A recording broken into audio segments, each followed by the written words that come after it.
Aquarians, सो आप सभी को नवरात्र स्थापना बहुत बहुत मुबारक हो।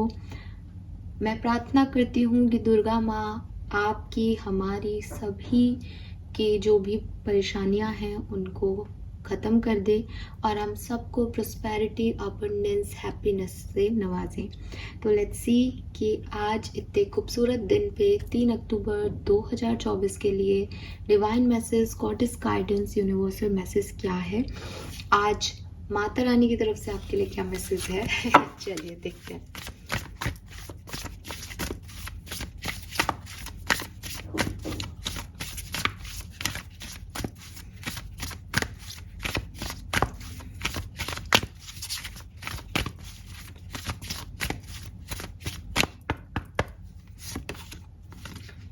Wow, we have uncertainty. Yes. Divinity, of course. Divine energies तो है ही आज के दिन में. And last message is boundaries. All right. सुंदर मैसेज, छोटे छोटे से क्यूट से मैसेज है यहाँ पे। 3 अक्टूबर 2024 का जब मैं नंबर देखती हूँ तो मुझे 3 ही नंबर दिखता है। तो 3 नंबर, 9 नंबर, 6 नंबर आपके लिए सिग्निफिकेंट हो सकता है किसी भी तरीके से। मार्च का महीना, जून का महीना, सितंबर का महीना सिग्निफिकेंट रहा हो किसी भी तरीके से, या हो सकता है। कलर ऑफ द डे जो है मुझे दिखता है स्काई ब्लू कलर या फिर पिंक कलर, दोनों आ रहे हैं, sky blue and pink. Basically Durga माँ फेमिनिन एनर्जी की एनर्जी आ रही है यहाँ पे। तो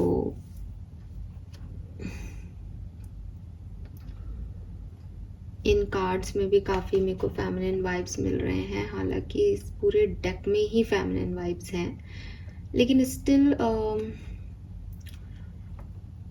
वो एनर्जी वाइज भी आ रहे हैं, इसलिए पिंक भी है और ब्लू भी है यहाँ पे। ठीक है,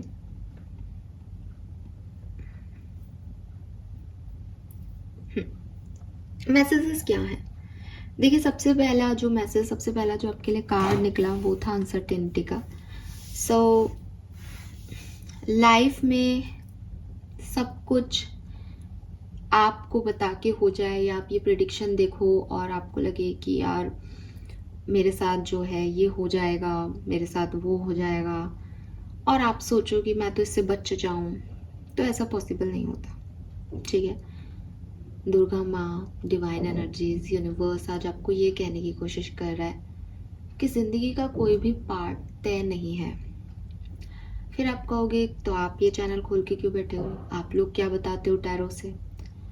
मैं आपको बता सकती हूँ कि आपके कर्मों के हिसाब से आपकी लाइफ में आगे ये आने वाला है, ये सिचुएशंस आपके साथ हो सकती हैं, लेकिन वो सिचुएशंस आपके साथ कैसे घटेंगी ये आपको नहीं पता। मैं शायद इस बात को आपको एक स्टोरी जो मैंने पहले भी अपने चैनल पे बोली हुई है उसके थ्रू बताऊंगी, और वो प्रिडिक्शंस के बारे में भी आपको बता देगा और लाइफ की अनसर्टेनिटी के बारे में भी बता देगा। कहानी सुनी हुई हो तो भी दोबारा सुने। रीज़न बताती हूँ कि जब भी मैं एक रिपीट कहानी को दोबारा सुनती हूँ तो मुझे उससे कुछ नया सीखने को मिलता है, और जिन्होंने नहीं सुनी वो तो सुने ही चुपचाप शांति से। एक बार एक पंडित जी अपनी वाइफ को कहते हैं कि मेरा एक दोस्त है जो गूंगा है, बहुत दिनों बाद उसकी तरफ से मुझे एक समाचार, एक पत्र, पुराने ज़माने में पत्र मिलते थे, एक पत्र मिला है, मुझे उससे मिलने जाना, तो तुम मेरा नाश्ता बांध दो और मैं उससे मिलके रात तक वापस आ जाऊंगा। पंडिताइन कहती है ठीक है। अब पंडित जी अपने दोस्त के पास मिलने चल जाते हैं, पास के गांव में रहता था तो निकल लेते हैं पैदल, एक पेड़ के नीचे बैठ करके और खाना खा रहे होते हैं। इतने में उसे एक सज्जन दिखाई देते हैं। थोड़े से हट्टे कट्टे और ऐसे होते हैं डार्क कलर के। तो थोड़ा सा उसको लगता है कि यार ये क्या है, ये कैसा आदमी है। लेकिन पंडित होते हैं तो पूछ लेते हैं कि खाना खाएंगे आप श्रीमान। तो बोलता है कि नहीं नहीं, मैं खाना वाना नहीं खाऊंगा, मैं तो काम से जा रहा हूँ, तो बस जाऊंगा। आप जैसे पंडित का साथ मिल गया, बड़ी हो गई मेरी तो, अच्छा है, रास्ता कट जाएगा। मैं तो आपके साथ चलना चाहता हूँ, आप भी शायद वहीं जा रहे हैं। पंडित जी ने कहा हाँ, आपको कैसे पता कि मैं वहीं जा रहा हूँ? नहीं, इस रास्ते से जा रहे हैं, आप भी जा रहे हैं, मैं भी जा रहा हूँ, क्या पता आप वहीं जा रहे हो। तो पंडित जी कहते हैं चलो ठीक है, आप मेरे साथ चलो।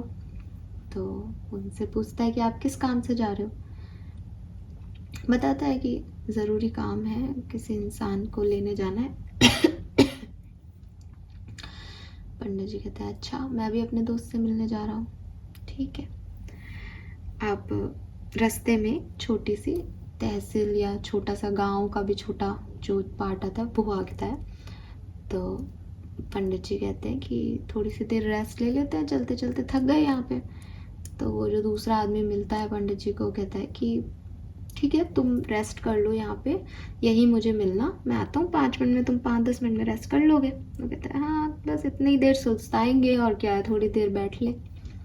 कि आप बैठो पंडित जी, मैं आता हूँ। चला जाता है। थोड़ी देर में सब लोग उस गांव की, उस तहसील की तरफ, मतलब जहाँ पंडित जी सो रहे होते हैं, वहाँ से एकदम से भागना शुरू करते हैं। पंडित जी देखते हैं कि अरे क्या हो गया एकदम से इस गांव में।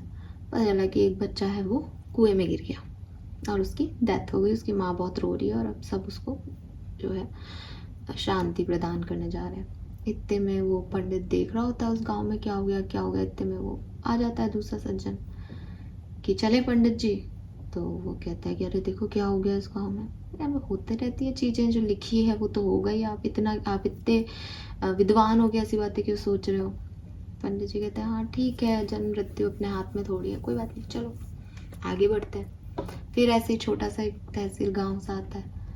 अब पंडित जी कहते हैं अब रुकोगे, आप तो थक गए होंगे, आपने पहले भी रेस्ट नहीं किया। मुझे नहीं करना रेस्ट, लेकिन मुझे काम है, आप बैठो यहाँ, मैं आता हूँ थोड़ी देर में। वो फिर चला जाता है। फिर बैठते हैं पंडित जी थोड़ी देर। इतने में उस गांव में जो है वो अगेन कुछ धमाका सा हो जाता है। क्या हो गया क्या हो गया क्या हो गया, कि भाई एक बुजुर्ग थे, उनको हार्ट अटैक आ गया और वो मर गए।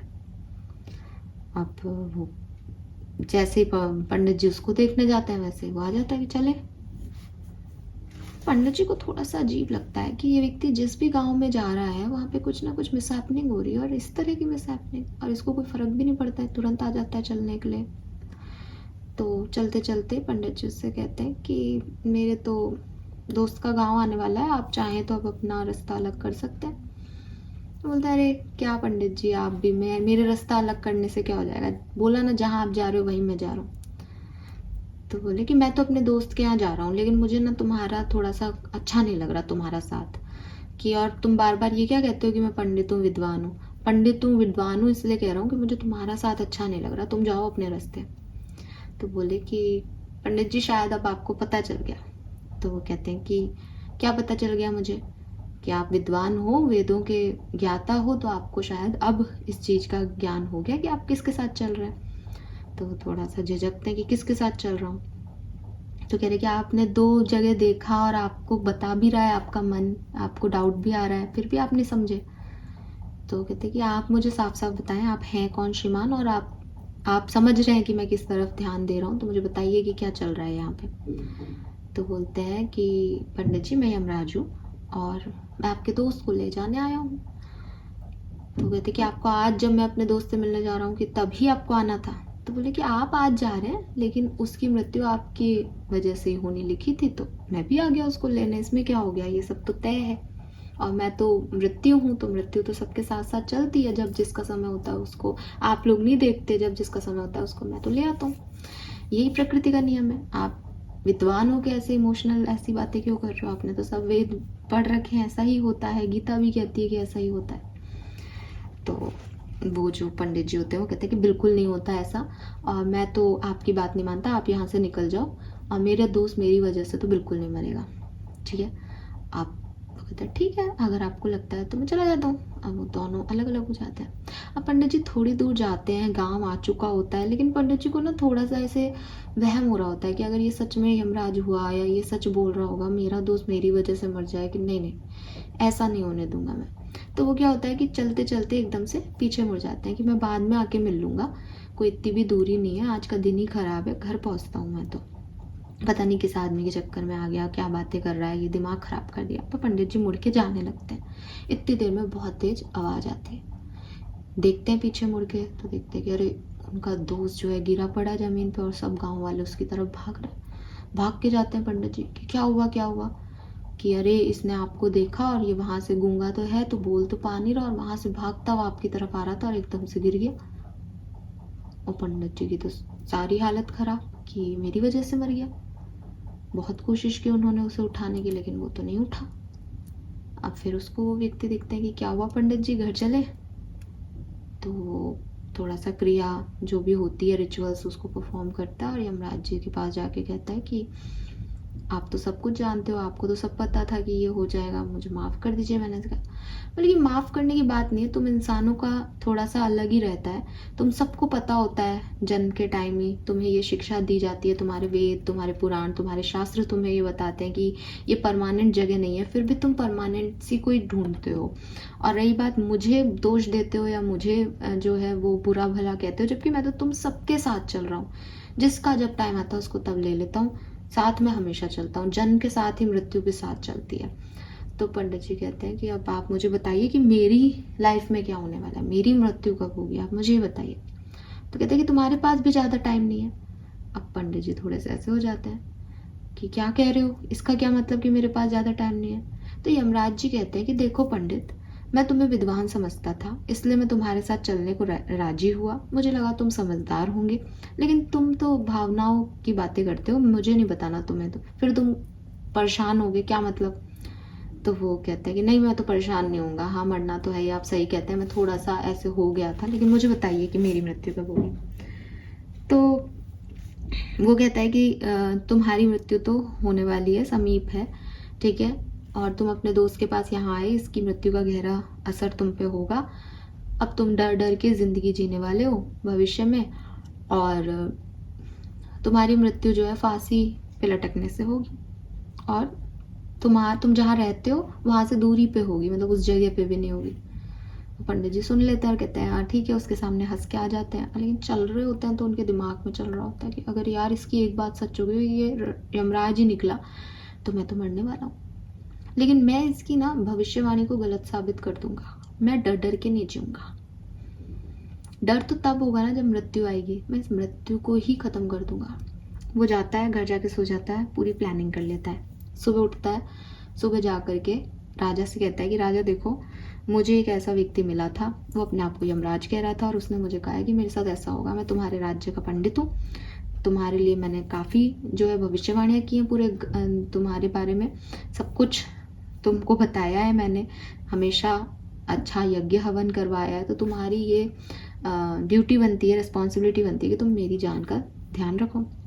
तो कहते हैं अरे पंडित जी आप भी किन की बातों में आ गए, आप बताइए मैं आपके लिए क्या करूँ। बोले कि मुझे ना एक ऐसी जगह कर दो कि मैं अब बाहर नहीं निकलूँगा, बाहर निकलूँगा तो मौत आएगी, तो मैं अपने घर में ही रहना चाहता हूँ, तो मेरे राशन पानी की सबकी व्यवस्था मेरे घर में कर दो एक कमरे में, और वहाँ से जो है वहाँ का पंखा वंखा सब हटवा लो, ताकि मैं फांसी वासी पे नहीं चढ़ पाऊँ। तो कहते हैं ठीक है पंडित जी, आप भी क्या बात की, बिल्कुल आप ऐसे ही होगा। अब उसने अपनी एक कमरा बना लिया, पंडिताइन को भी कह दिया कि तुम दूर रहो, ठीक है, मुझे कोई भी बात नहीं चाहिए कि जिससे मैं कुछ थॉट ले आऊँ दिमाग में और मैं मर जाऊँ, या कोई और मेरे पास आ जाए, मुझे एकदम प्रोटेक्शन। तो राजा के सैनिक आ गए, सब हो गया। अब समय आता है तो अनसर्टेनिटी है कि लाइफ में जो होना है वो होना है बेसिकली। तो पंडित जी जो है वो रात को नींदों में चलना शुरू कर देते हैं साहब, उनको नींदों में उनको पता ही नहीं चल रहा कहाँ जा रहे हैं कहाँ नहीं जा रहे, और चलते चलते चलते उस राज्य की सीमा को पार कर लेते हैं। राज्य की सीमा को पार करके वो आ जाते हैं दूसरे राज्य में, और दूसरे राज्य में राजमहल में ही आने लग जाते हैं, और रानी के कक्ष की तरफ जाने लग जाते हैं। उसको सैनिक देख लेते हैं और उसको बंदी बना लेते हैं कि भाई क्या हुआ, कि ये व्यक्ति राजमहल में घुस रहा था। उसने कहा कि भाई मुझे तो बिल्कुल होश ही नहीं है, पता नहीं क्या हो गया एकदम से, मैं ऐसे करता भी नहीं हूँ, आज ही पता नहीं क्या हो गया। फिर बाद में पता चलता है कि नहीं, वो कई बार पहले भी नींदों में चले हैं लेकिन उनको याद नहीं रहता था। अब वो कहते हैं कि कोई बात नहीं, ये कोई बड़ी बात नहीं है कि मैं यहाँ आ गया, मैंने किसी का कुछ बिगाड़ा नहीं है, मैं उस राज्य का पंडित हूँ, आप उस राज्य के राजा से बात कर लो, मैंने पूरी प्लानिंग कर रखी है, उसको कोई डर नहीं है। ठीक है, डर आया था लेकिन उसको ऐसे कर दिया उसने कि नहीं नहीं मैं डरूंगा नहीं, ये तो सॉल्व हो जाएगी, मैंने तो प्लानिंग कर रखी है पूरी, ऐसा हो ही नहीं सकता कि ये राजा मुझे पकड़ ले। अब वो दूसरा राजा आ जाता है, वो कहता है कि हाँ साहब, इसने मुझे बता रखा था और इनके साथ तो ऐसा है, इसलिए हमने इनको ऐसे कर रखा था और ये सब हुआ है। दूसरे राजा इसकी बात कर लेते हैं। तो वो जो दूसरे देश का राजा होता है वो कहता है कि भाई मैंने सबके सामने इसको सजा दे दी फांसी की। ठीक है, कोई राजमहल में आ रहा है तो हमारे यहाँ तो दुश्मन दुश्मन होता है दूसरे राज्य का, तो मैं अपनी बात से तो नहीं हट सकता, मेरी प्रजा क्या सोचेगी कि किसी एक राजा के कहने पे मैं जो है सजाएं माफ़ कर रहा हूँ। अब हमें क्या पता है कौन है, हमारे लिए तो गैर राज का आदमी है।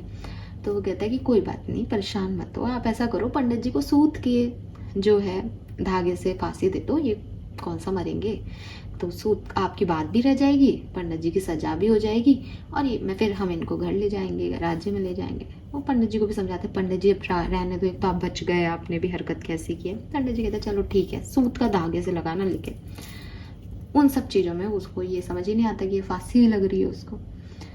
अब साहब सूत के धागे से पंडित जी को फांसी दी जाती है, और एक चीज़ पूरी दुनिया देखती है कि सूत का धागा जो कि जरा से बोझ से टूट जाता है, ठीक है, जिससे कभी किसी को हार्म नहीं होता। पंडित जी जैसे ही उस सूत के धागे पे लटकते हैं, वो धागा टूटता ही नहीं है और पंडित जी जो है वो चले जाते हैं। अब वो सूत का धागा उस दिन क्यों नहीं टूटा, इसकी कोई परिभाषा, इसका कोई जो है जवाब कोई भी प्रिडिक्टेबल व्यक्ति नहीं दे सकता। तो जो होना है वो होके रहता है। पंडित जी को अपना भविष्य पता था कि फांसी लगेगी, वो सहर्ष उस फांसी को स्वीकार भी करेंगे, और पूरी टाइम जो है उनके दिमाग में यही चीज़ें चलती रहेगी। उस समय से उनके साथ वही हुआ, उन्हें लगा कि मैं इस चीज़ से बच जाऊंगा, उन्होंने अपने प्रयास शुरू कर दिए, लेकिन एट द एंड जो होना था वो हो गया। कौन गलत हुआ, ना भविष्यफल गलत था, ना पंडित जी की प्लानिंग गलत थी, ना ही चीज़ें जो हैं वो गलत हुई, वैसा ही हुआ जैसा होना था।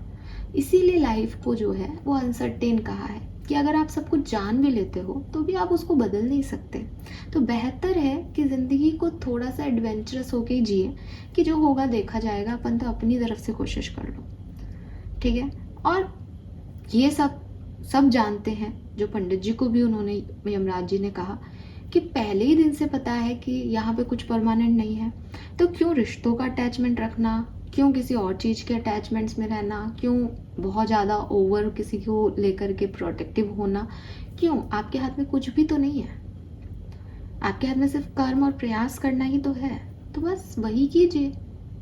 बाकी सब रिटर्न है, बाकी सब आपने जो पहले कर्म किए हैं उनका भी तो निपटारा होगा ना, तभी तो आगे इस कर्मों के फल मिलेंगे, तो अभी तो पहले का दे के जाओ। तो कभी भी अपनी असलियत से भागो मत, बिकॉज जो होना है वही होगा, और लाइफ इज अनसर्टेन। यही इस पूरी लाइफ के गेम का, इस पजल का जो है वो एक आखिरी सॉल्यूशन है। इसको ऐसे ही समझें और इस अनसर्टेनिटी को एंजॉय करें, यही बात आपको ये कार्ड कह रहा है। देन यूनिवर्स और दुर्गा माँ आपको ये भी कह रहे हैं, देखो आपके अंदर ही डिवाइनिटी है, कि आपने कई बार सुना होगा कि भगवान बाहर नहीं है, भगवान आपके अंदर है। अगर आपको भगवान से कभी बात करनी है तो किसी मंदिर में जाकर के किसी मूर्ति से बात नहीं करनी, आपको अपने आप से बात करनी है। वो आपको ही आंसर करेंगे, वो आपको ही साइन देंगे।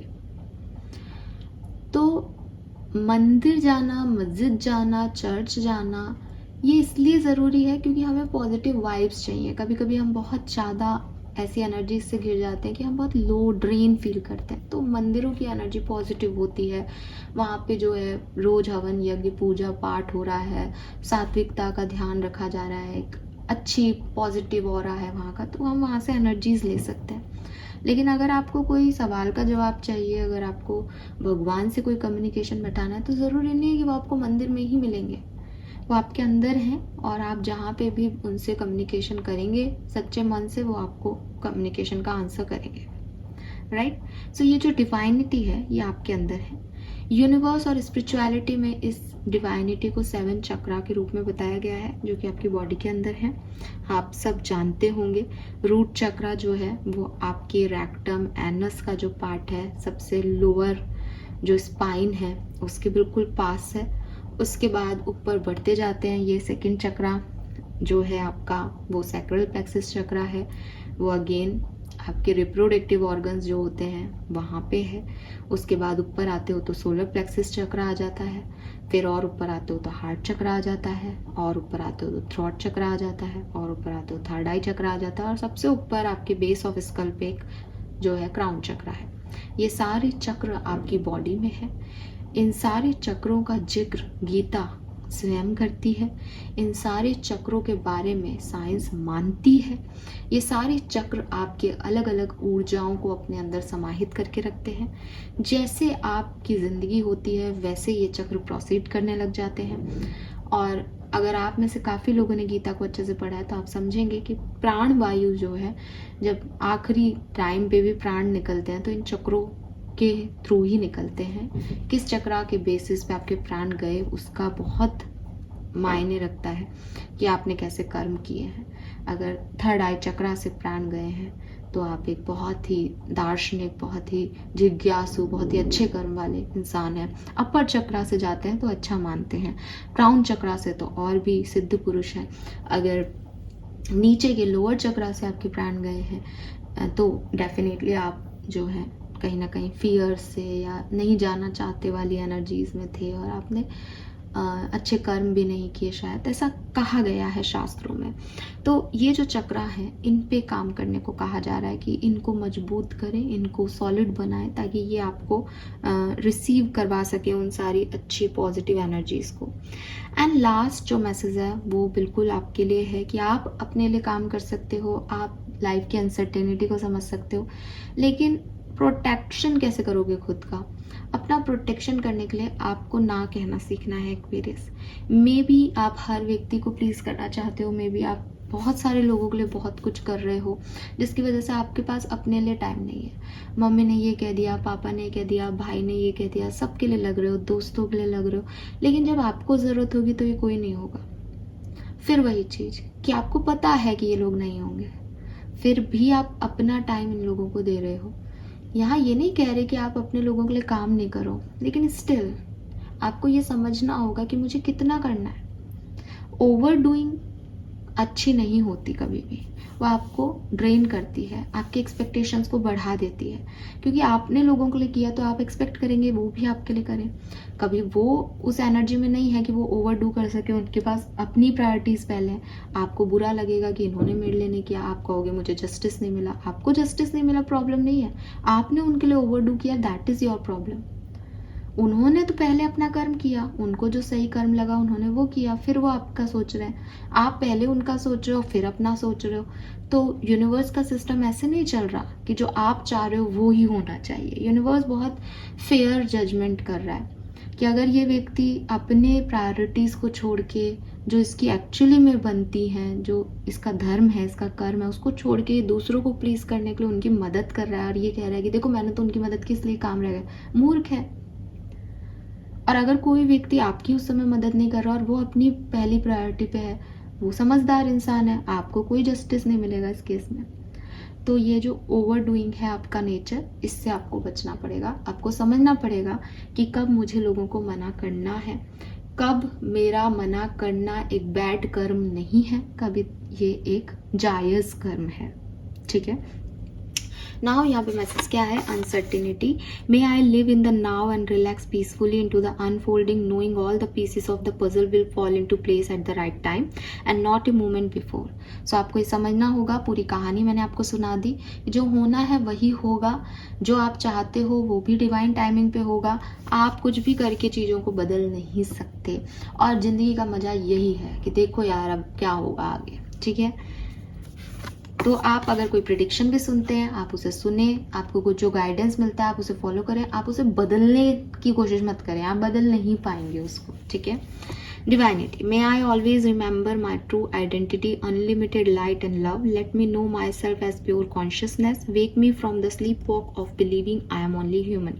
तो अगर आप अपने आप को अंडर एस्टिमेट कर रहे हो दैट मेरे अंदर कोई पावर्स नहीं है, मैं तो एक नॉर्मल इंडिविजुअल हूँ, नहीं, आपके अंदर भगवान है, आप सबके अंदर भगवान है, हम सबके अंदर भगवान है। अपने आप को स्ट्रॉन्ग फील करें। जब आप फील करेंगे तो आप एक्चुअली में स्ट्रॉन्ग दिखने लग जाएंगे, ठीक है।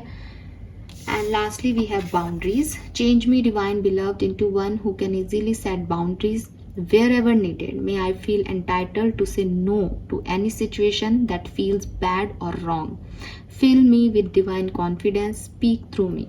तो जो चीज़ें आपको पसंद नहीं है, जो काम आप नहीं कर सकते हैं, जो काम आप नहीं करना चाहते हैं, say no to them. मना करो उनको, मना करना सीखो। लेट्स सी आपके कर्मिक मैसेज क्या है, आपको क्या कर्म करना चाहिए आज के दिन जिससे आपको अच्छे फल मिले। Share your gifts. वाओ, सो देखो यहाँ डिवाइनिटी का कार्ड है। मे बी आप में से काफ़ी लोगों के पास कोई डिवाइन पावर्स हैं आपके साथ, तो आप उनको शेयर करें, उनसे लोगों की मदद करें, लोगों की हीलिंग करें। अगर ऐसा नहीं है और आपके पास कोई मटेरियलिस्टिक चीज़ भी है तो भी आप लोगों की मदद करें, वो आपके लिए अच्छा रहेगा, ठीक है। आपकी गिफ्ट्स, आप में कोई क्रिएटिव टैलेंट्स है, आप में आपके पास कुछ पैसा आया है, आपको कोई गिफ्ट मिला है, आप उसे शेयर करें लोगों से, ठीक है। Yes, this is all for you guys. Hope ये आपसे रेजोनेट होगा। चैनल को लाइक और सब्सक्राइब जरूर कीजिएगा। बाय।